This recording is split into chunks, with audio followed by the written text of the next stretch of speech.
Hi, and welcome. I'm Karen Stanbridge, an Associate Professor of Sociology at Memorial University.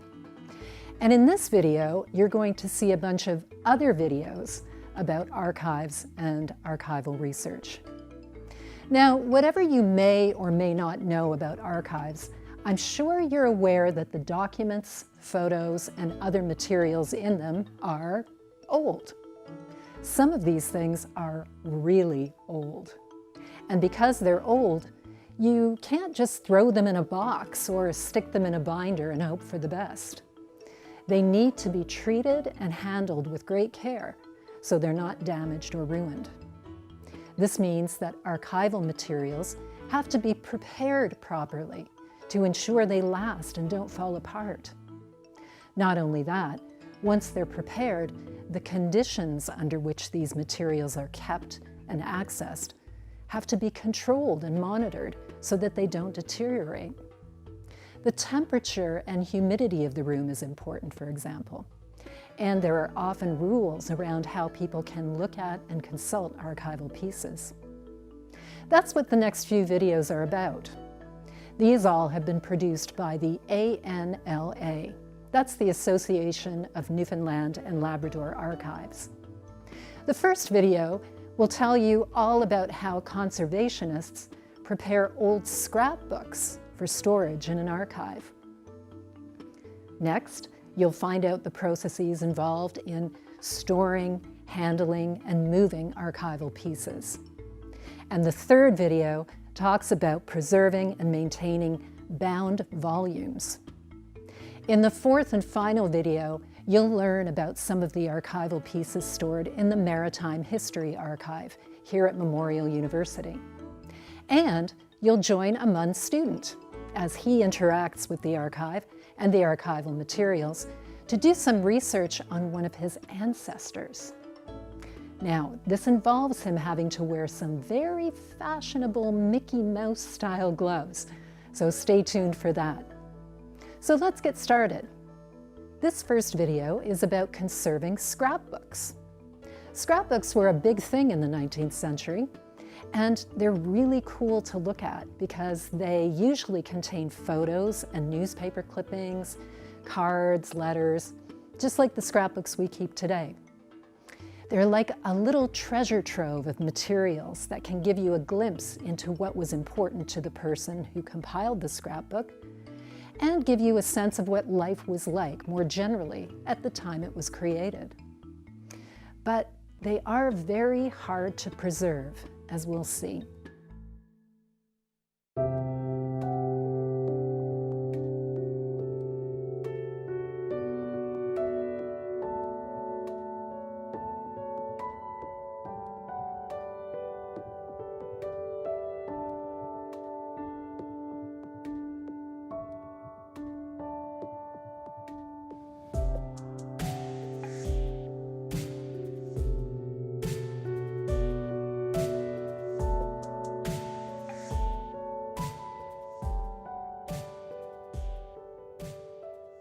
So I'm Danny Doyle, and I'm completing my Master's in Conservation at Queen's University in Kingston.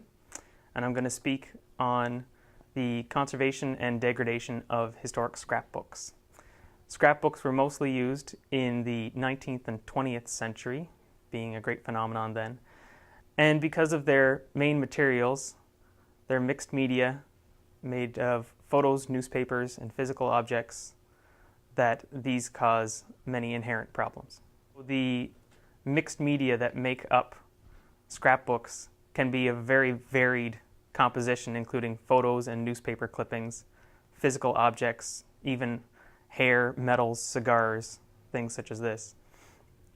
These scrapbooks themselves can also be of poor quality, such as acidic materials, and these together can cause some very bad problems.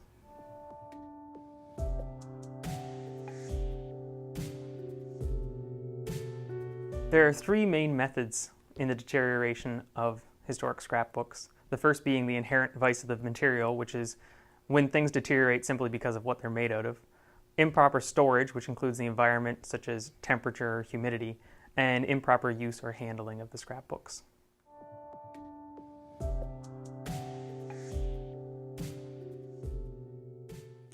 contents of scrapbooks are unique, but many share similar concerns.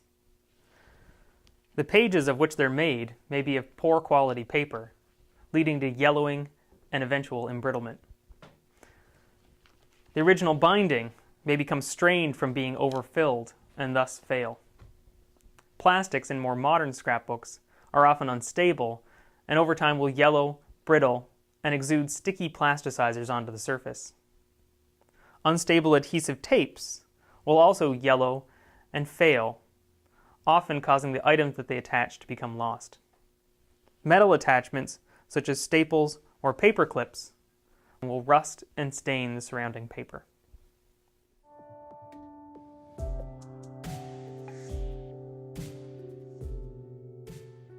Being for the most part made of paper, scrapbooks tend to be highly affected by temperature and humidity. This makes them swell and contract, and this wouldn't be such a problem if they were all composed of the same material, as things would swell and contract at the same rates. However, being made of mixed media, we tend to find varied rates of swelling and contraction, which leads to warping of materials, adhesive failure, and loss. Hot and moist environments tend to be the worst for the storage of scrapbooks, leading to mold growth. As such, attics, which tend to be quite hot in the summers, are not appropriate, and basements tend to be too damp. The warm environment speeds up the chemical reactions within the paper, which causes yellowing and physical damage such as embrittlement.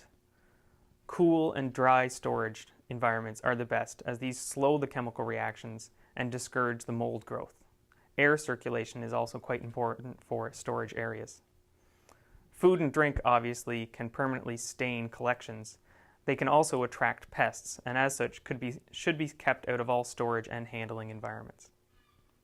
So as a general guideline for the storing of scrapbooks and albums, temperature should be less than 20 degrees Celsius. Relative humidity should be between 40 and 50%. This should be no higher than 60%, as this would lead to mold growth. And for humidity, fluctuations are by far the worst. There should be little or no ultraviolet exposure. This would come from both natural and fluorescent lighting. And direct visible lighting should be kept to a minimum.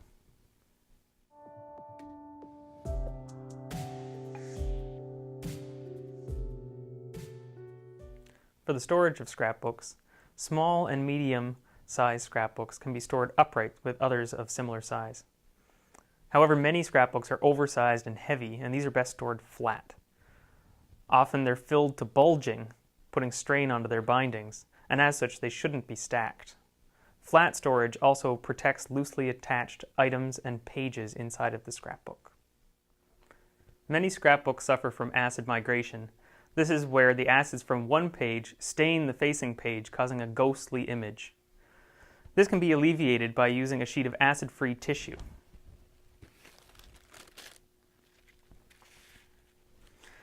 And placing it between the affected pages. Acid-free tissue and not buffered should be used, as buffered can affect photographs.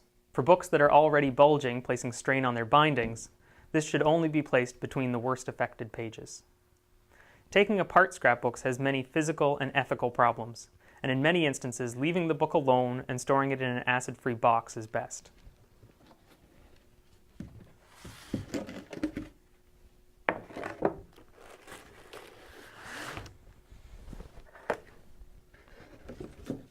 The box will buffer any changes in relative humidity, as well as temperature, and exclude light. It will also keep items together that may have come loose. However, if this isn't possible, scrapbooks may be tied closed with unbleached cotton twill. This will keep items together, but it won't provide any environmental buffering effects.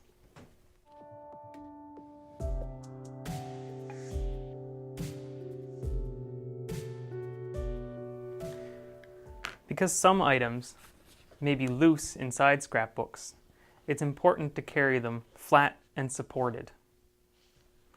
Clean hands or gloves will prevent oils in the hands from damaging photographs or the papers and items inside scrapbooks. Many of items affixed with adhesive tape. and this can, over time, yellow, fall off, leave behind sticky residues, and the associated items which were originally taped on will then fall out. Any such loose items should be put into an acid-free envelope and stored with the scrapbook. This will prevent loss of the artifact. It's best to seek advice on even minor treatments from a trained professional conservator.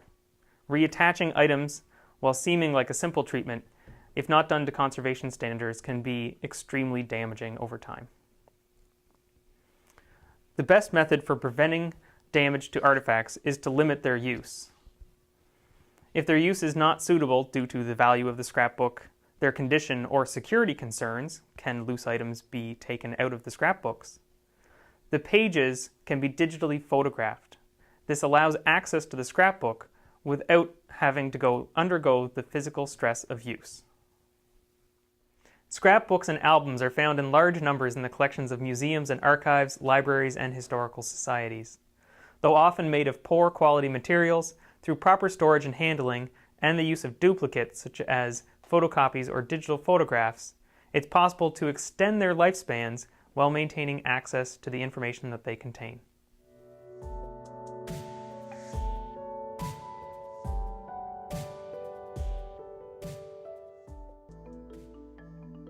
Thank you, Danny. Next, we're going to see art conservator Beverly Lambert.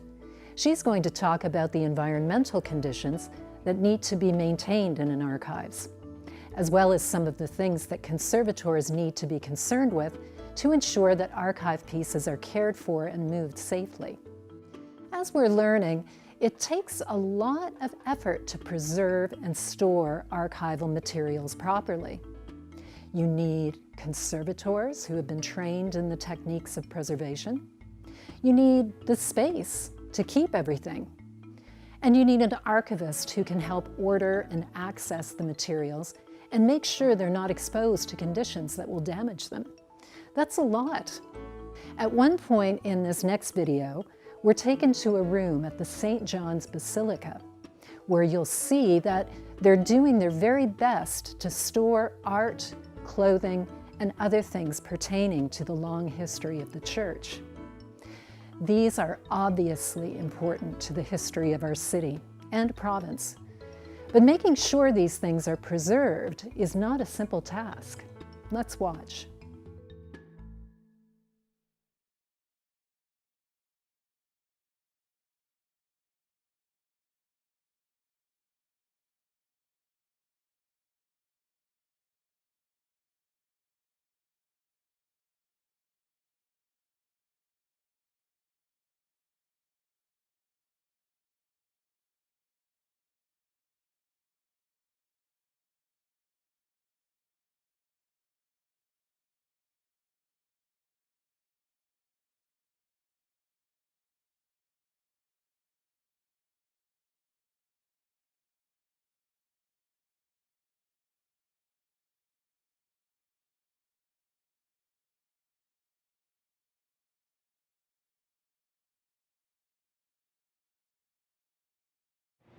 Up here, we have an individual reader of temperature and humidity, and these are very inexpensive.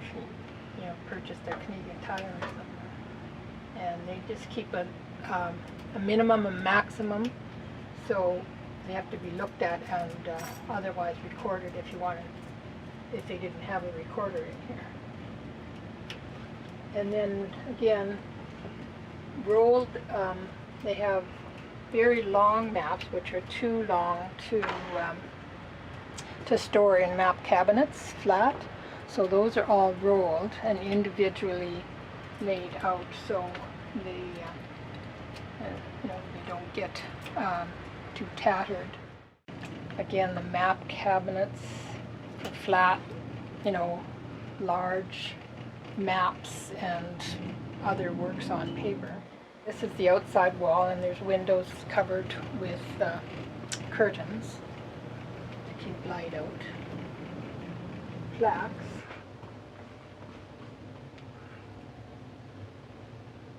with glass over.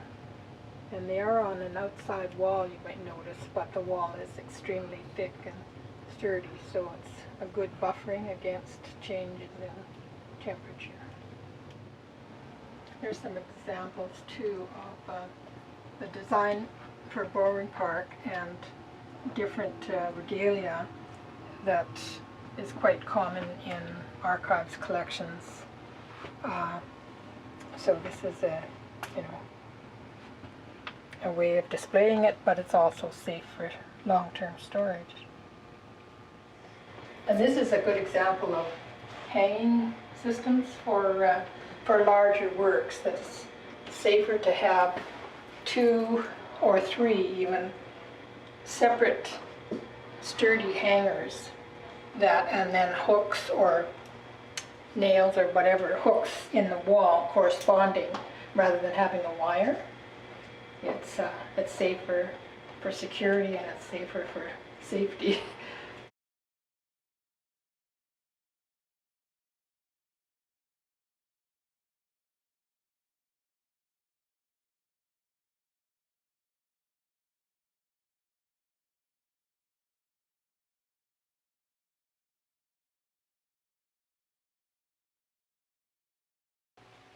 Tell if they were kept, what conditions they were kept in, by what shape they're in. That's right. Yeah. So often you just put them in there. But if I had a clue, at least I might be able to get the history. But there are a variety of things here. This is interesting. This damage on this painting. Because that looks like it's either acid or it really looks like insect grazing. See all those like lighter areas around there? That's what that is. I would just putting a piece of cardboard or something in between each to help protect the frames from getting smashed up. And, well, I mentioned before, of course, the light, the windows would be covered so that there's not... I think that's the first most important thing. Yes, yeah, and it'll affect the amount of heat as well. Exactly. Yeah, and the change in the heat. And now, of course, all of these would have, you will be doing, or somebody will be probably doing some sorting out of these. That's right. But even to start with, for physical care, just putting the similar things in terms of what materials they're made from. Right. Whether it's a painting on oil, on canvas, or whether it's a framed and glazed watercolor or photograph. Sort of dividing them up in materials like that and then on size, then it's easier.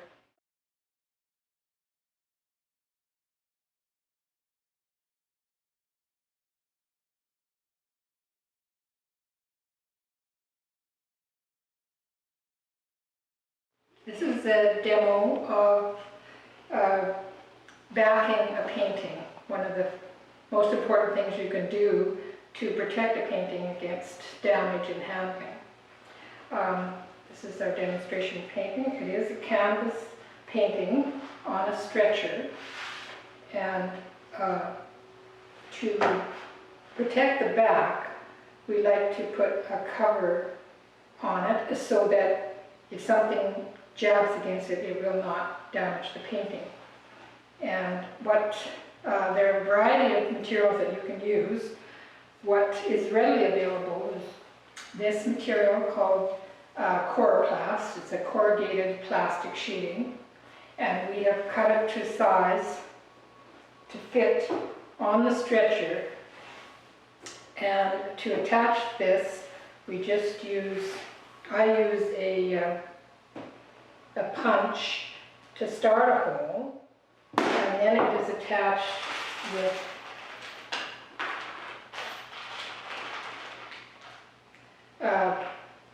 screws and washers so that the screw doesn't go through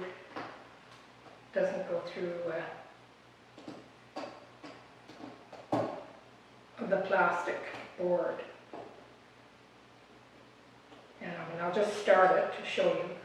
But then you place screws on, a few on each side, so that when something might bang against the painting, it is protected and will just slide off.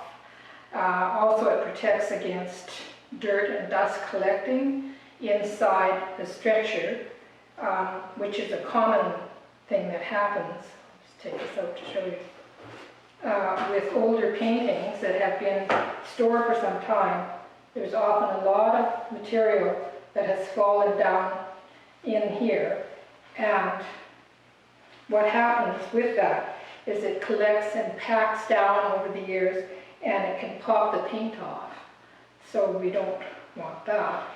So that is one of the main things for protecting. And I have gloves on, though they're not really necessary for most paintings that are framed. But for this one, it is a gilt edge, a gilt finish, and this comes off on your fingers or on tape if you're taping a painting up with the cover. Another surface, if you didn't have anything and you were in, you were in a situation where you had to get a painting out, but you did have cardboard, then you can just cut a piece of cardboard and staple it on here. This is better than nothing because it still does prevent dust and damage. Now, for a demo of preparing padded blocks for storing paintings, if you have no racks or shelves that you can put them on, at least temporarily, you can get them up off the floor by using a piece of 2x4. Now these are smaller than you might use, but just for demonstration purposes. And wrapping it with a soft material such as this F foam.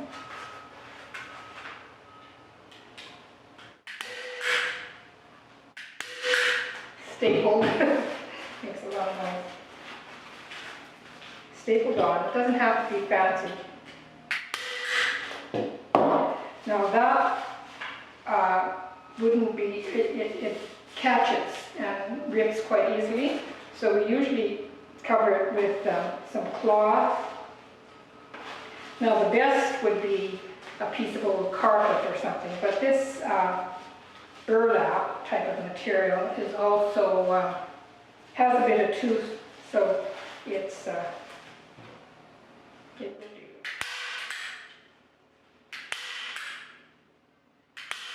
There's 2 blocks. And the last step is to put a piece of anti-skid material on the side that will be on the ground against the floor, so that when you have your paintings lined up, it will be, it won't move.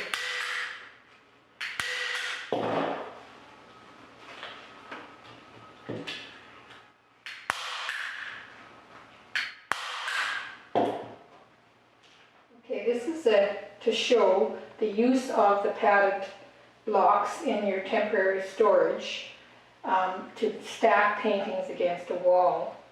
And we have, if it's a large canvas painting, the whole canvas back should be covered with a stiff board. If it's glass, then the glass cardboard between the glass and the next painting. If it is glazed on one side and has a board like this, then it doesn't really need anything in between. The idea is to protect them from rubbing against each other, and also that the backs are the outermost, so that if you do have excess light or something pushed up against them, they're protected. Now, in order to move this painting and have it protected on the front as well, we need to encase it with some stiff materials, but cardboard will be fine for this. And because this is a gilt finish frame, we need to protect the corners. Well, we need to protect the corners on any frame, but this also has a little bit of cushioning and stuck into the corner. These corners are available ready-made from moving companies, suppliers, or frame shops. And each corner should be covered. And then the cardboard, I'll just hold it up to show you how. So the front is covered, and we already have the back protected because we put the coroplast on there. So all we would need to do with this now is tape it so that it's secure, and using either masking tape. And the masking tape isn't touching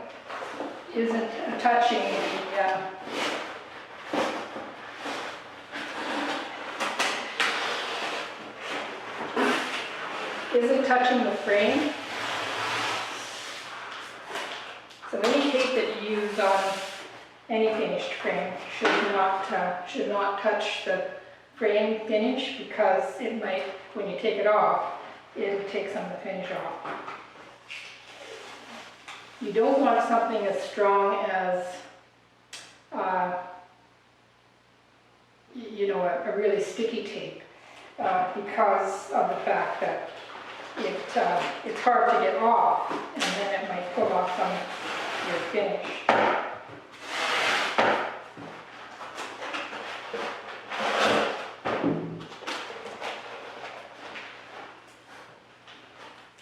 So, if this was going to be transported outside, and especially if there's a very change in climate, like it's winter or raining out or something, then you would also wrap this in plastic and polyethylene sheeting, like a painter's drop sheet or something. But here it is now, it's all protected, and if you should drop it or accidentally got caught on something, the corners are protected and the surface is protected. Okay, this is an example of a painting having been prepared for a move through a climate change, because we were taking it outside to be moved. It's been prepared with stiffening cardboard on either side, the back and the front, attached to the frame, and corners to protect the corners, and then wrapped in polyethylene. And this creates a microclimate and protected, it'll stay like this, buffers from changes in temperature or if it's very humid outside. And we've plotted our route down the stairs where it's going, so to know what has to be done and the turns that have to be made. And now I'll show the move.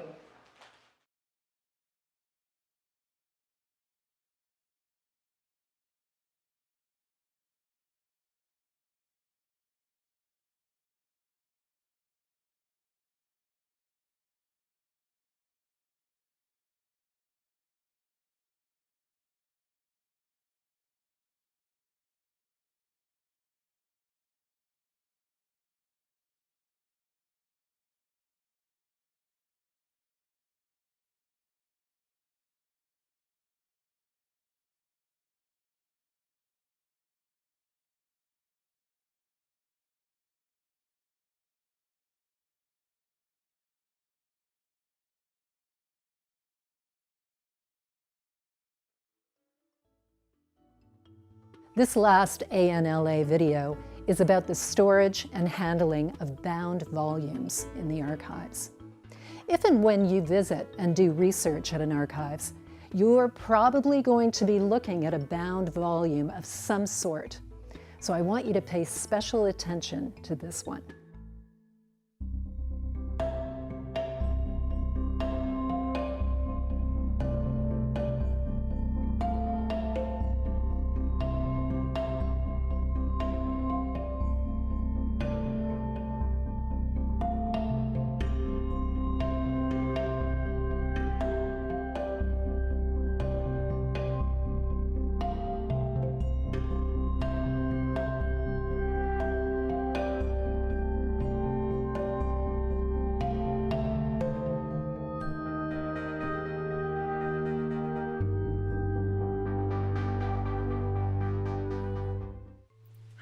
welcome to the third in a series of preservation videos created for the Association of Newfoundland and Labrador Archives.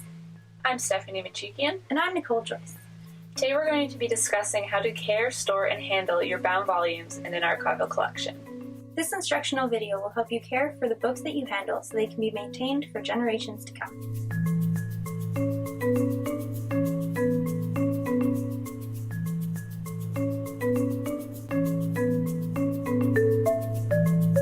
A bound volume can be anything from a book to a ledger, sewn together, bound, or linked by knots. These volumes can be found in a museum's collection, a library, an archive, or a personal collection. First, we'll look at the parts of a book. The spine, the front and back covers, text block, head cap and tail, hinge and inner hinge, and the end papers. The most common type of binding you may find in your collection are paperback, cloth case, and leather. Paperback bound books have pages that are attached with an adhesive rather than being sewn in. They also have poor quality paper that are not expected to last as long as other bound volumes. The covering material for leather-bound books is adhered directly to the spine. Given that they can and have been made through many different processes, the inherent weaknesses of leather-bound books are varied. Cloth case is a modern binding. The cover is made separately from the text box and attached by gluing it to the end papers. This technique causes a weak attachment because the pages are not sewn to the binding.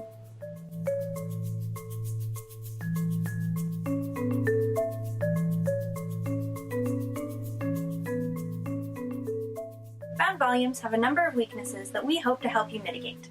Because the spines of bound volumes tend to be stiff, laying them flat can be detrimental. It's always best to use a book cradle for support and never leave the book open for unnecessary lengths of time. Stiff spines can also pose a problem for photocopying. It may be best to take a photograph of a page instead of photocopying it for the sake of the book's spine. Remember never to press down on the spine of a book in order to lay it flat. Coverings, especially cloth, can deteriorate and fray with use and exposure to sunlight. Leather volumes made before the 1700s are much more stable than later books. More recent leather volumes can become brittle and powdery as a result of chemical reactions. This deterioration can discolor and damage the pages in a volume. In extreme cases, these volumes can succumb to red rot, which is irreversible. Bound volumes with mixed media, like scrapbooks, tend to be quite heavy, which can distort and weaken bindings over time. In unstable environments, the various materials inside can expand and contract at different rates, which will cause the pages to warp.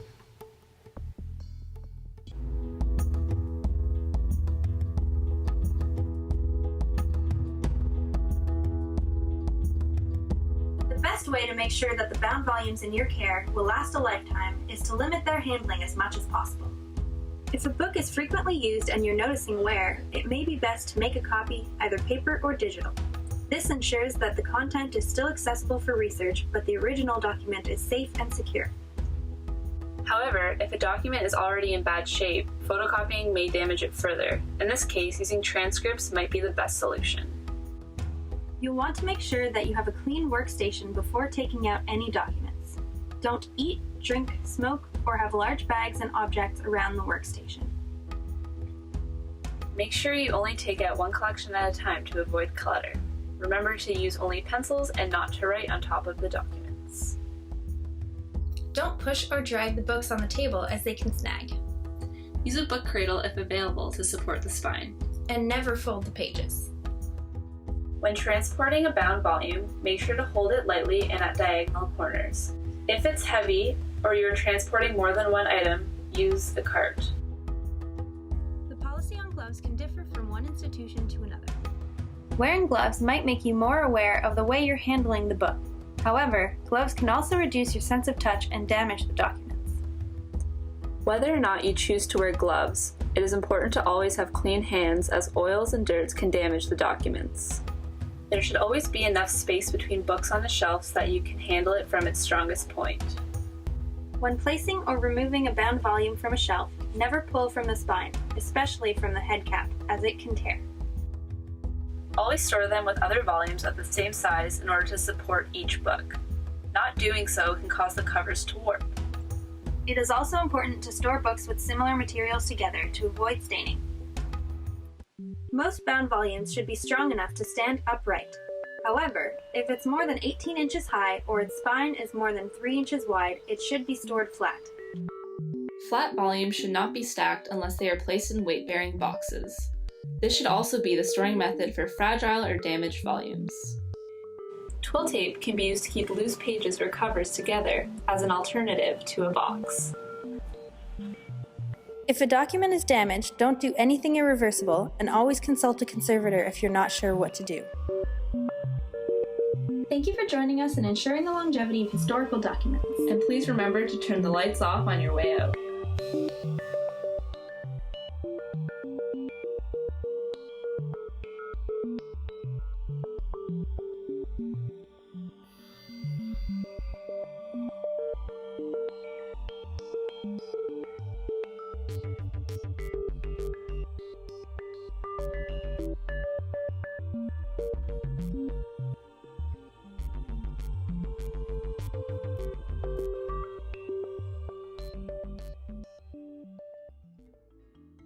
So, now you know more about how archival materials are preserved and the precautions that archivists and conservators take to maintain their condition. I hope this has given you a better appreciation of what goes into creating and sustaining an archives. Speaking of which, why don't we visit one? The last video that we're going to watch is about the Maritime History Archive, or MHA, here at Memorial. Let's join MUN student Perry White as he does research on one of his ancestors. Then, get yourself down to the MHA and check it out yourself.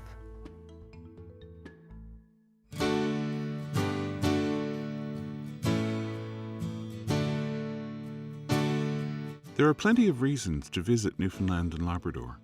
For anyone interested in the sea, it's a must. Those who come to the Maritime History Archive at Memorial University will receive a warm welcome.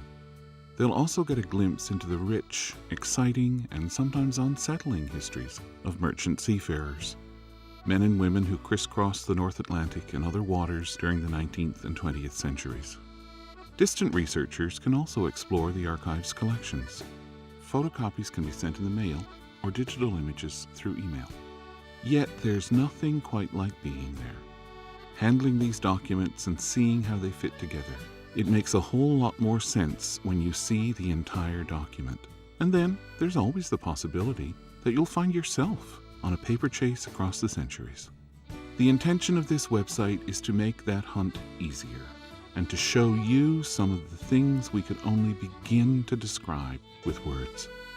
A potentially exciting search begins here, in the reading room where researchers consult ship's logs and crew agreements. This collection was so sprawling that it was once thought too large to maintain, but Memorial University intervened to preserve it, and the archive's extensiveness has now become its greatest asset. This is the largest collection of its kind on the planet. Although we cannot promise that you will always find what you're looking for, we can say that you will enjoy the search. There are things here that will surprise, perplex, and delight even the most seasoned researcher. And amaze a new one. Hi, I'm Harry White, and I'm here at the Maritime History Archives because my family, we've always known we had people who went to sea. Originally, we're from Prince Edward Island, farmers and seafarers, at least according to the census. But I'm just starting to now do a proper job of finding out about the family members who left the land. We have the best information on my great-great-grandfather, Captain Alexander McRae, and his brother. Some of their letters from away have survived, and it was in one of those letters, written by Alex in 1889, that led us to identifying a ship. So I'm here. We got lucky when he named the Andretta in a letter, because that led us to finding a picture of it on the internet. Now, it's an exciting thought that all those men had to sign on before their voyage to Melbourne, because that's where the picture was taken, and because that means a lot more evidence of them might survive. Preserved beyond this room are tens of thousands of crew agreements and other wonderful documents. The more information you can give an archivist, the better your chances of finding what you want. So, I have the name of the vessel, and I have the year. That means the archivist can probably find the crew agreement I'm looking for. But my chances are even better because I have the ship's official number. And here they told me why. Numbers are more reliable than names. There could have been several vessels named Andretta, but only one 88263. Of course, that wasn't what it said on its bow. That's the number the officials gave the vessel. And it's the very same number they use here to shelve these documents. The archivist helped me find this information, but you can find the same information for yourself on this website. The archive is a massive maze of a room, and only the archivist can go where the documents are stored. They say if you line the boxes up, they would extend for 12 kilometers or more. For my year, 1889, there are almost 400 boxes, and amongst the documents filed in them, the archivist has to find that number, 88263, the number that for me is the sailing ship Andretta. So I've got the crew agreement here, and I'm scanning the list for my great-great-grandfather. And he's not here, at least not on the first page. But there is a master, 2 mates, a carpenter, a sailmaker, and a lot of able-bodied seamen. Sailors, I guess. And that's roughly the size of the crew in the picture.